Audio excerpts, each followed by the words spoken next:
Hi folks, I wanted to talk a little bit today about defensive handguns. As a firearms instructor, one of the things I do is provide classes to civilians who are interested in obtaining a concealed handgun license. In just about every class that I teach, I'll have at least one student, sometimes more than one, who will ask some variation of the question, what is the best firearm for me to carry as a concealed handgun? This is a little bit like asking the question, what's the best car for me to drive to work? The answer to both of those questions is, well, it depends on a number of factors. In the case of firearms, it depends on how familiar you are with firearms, how much time you're willing to devote to training with your firearms, how much money you're willing to spend. All of those things are going to have a bearing on what type of firearm you carry, as will certain things like what's your physical stature, what kind of clothes do you typically wear. All of these things will have some influence on the type of firearm, or specifically the type of handgun, that you eventually choose for your carried firearm. What I'm going to do this morning is talk just briefly about major types of handguns, some of the advantages, some of the disadvantages, and basically just try to provide you with some information that you can use if you're trying to decide what firearm is best for you. In terms of cost, one of the things you need to realize is when you're buying a brand new handgun, you can spend anywhere from $100, maybe even a little less, to thousands of dollars on a handgun. As with most things in life, if you avoid the extremes and stay somewhere near the center, you're probably going to find something that's going to work well for you but not break the bank. I would advise against going with the very, very, very inexpensive firearms. Typically, you will either not have some of the features, you won't have the warranty or the backing that you will with some of the more recognized manufacturers, or you're just going to get a substandard product that may not provide you with the type of service that you want from it.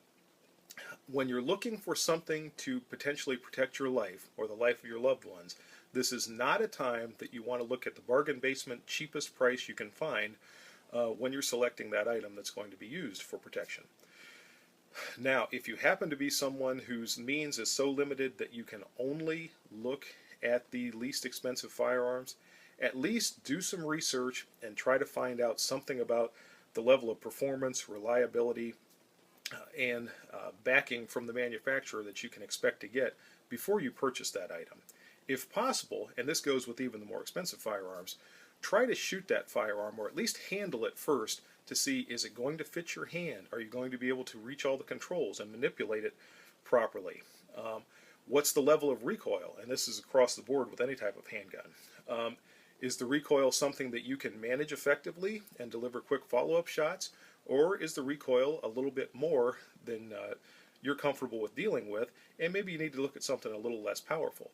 In any case, the most important criteria is to find the firearm that works best for you and that you are able to control and deliver accurate, rapid shots every time, and a firearm that is reliable so that every single time you actuate the trigger, it actually fires and cycles properly. Now, with all that said, let's go ahead and take a look at some of the major types of firearms, and I'll talk a little bit about some of the advantages and maybe some of the disadvantages that each of these major types of firearms has. The first category of firearm I'm going to discuss is the double-action revolver. Many times revolvers are considered sort of passé or out of vogue these days.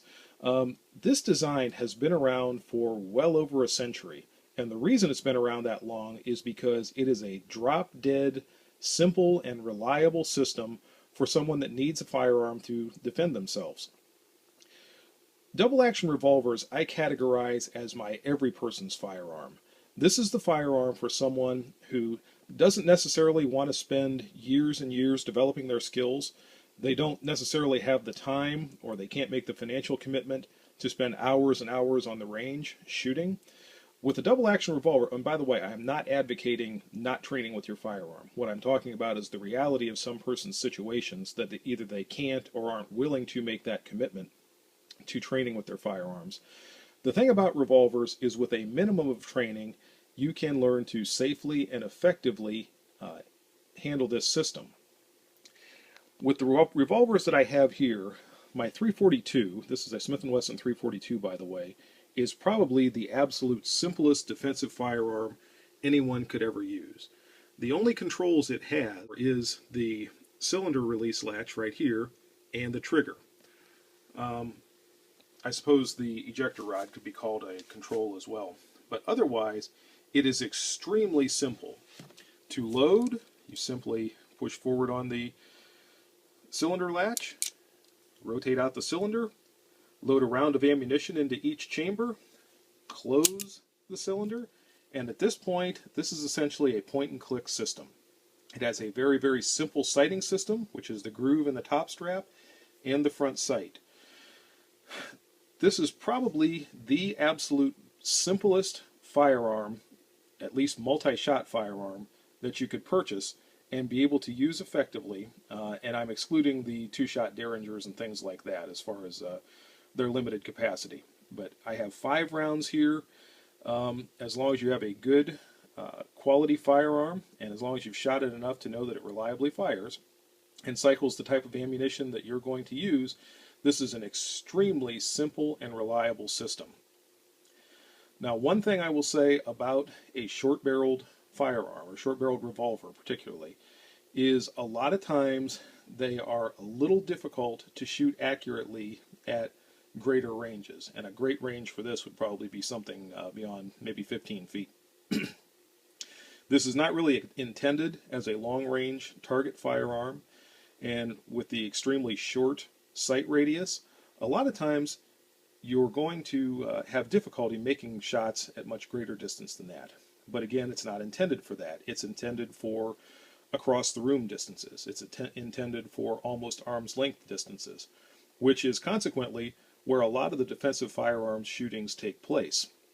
So in that context, this is a very effective system. The other revolvers that I have here are both, and this one is a double action only system. These are both double action revolvers that will allow a single action shot. They have a lot of the simplicity that the 342 has. They do have a little bit more in terms of capability because of the adjustable sights. And adjustable sights are one of those things that's debated as far as, if you bump them, they can be out of adjustment, whereas fixed sights, you don't have quite that much of a worry. These do give you the ability to make a single action shot if you want to. But as I said before, they generally incorporate most of the simplicity that the 342 does.